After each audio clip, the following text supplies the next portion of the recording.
Preview. एबेबे आंचलिक पाणीपाग केन्द्र पक्षर एक बड़ खबर सामना को आसी तेज बर्तमान जहाँ सूचना मिली पुणी आसूची आउ गोटे बात्या आरब सागर में दाना बांधुचे बात्या आरब सागर में सृष्टि लघुचाप बात्यार परिणत रहार संभावना रही सृष्टि होता लघुचापटी आज सकाଳେ अवपातर रूप नहीं तेज दर्शक बंधु यह लघुचापटी केबे बात्यार रूप नेब एवं यही बात्या केबे केउंठी स्थलभाग छुईब से विषय संपूर्ण खबर जाना किंतु ता पूर्व वीडियो गोटे लाइक कर दिखाँ सांग मानक बहुमत सेयार करूँ आपड़ जदि आम चैनल को प्रथम थर आम चैनल को एवं सब्सक्राइब कर पाखर बेल आइकन क्लिक कर ऑल नोटिफिकेशन उपर ऑन कर रखुँ जहाँफल जब भी जेकोसी लेटेस्ट न्यूज अपडेट कले आपण सब नोटिफिकेशन जरिए पाइपर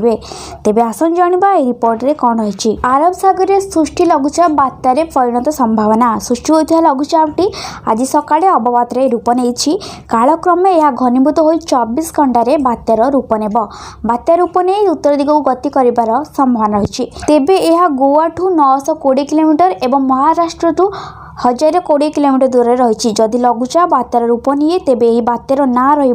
विपर्यय यह बांग्लादेश द्वारा नामकरण तेबे अनेक मॉडल देश में पश्चिम उपकूल जावा नहीं सूचना देते स्काईमेट समेत किछि पाणीपाग संस्थार मॉडल प्रथमे उत्तर और क्रमशः रिकर्व हो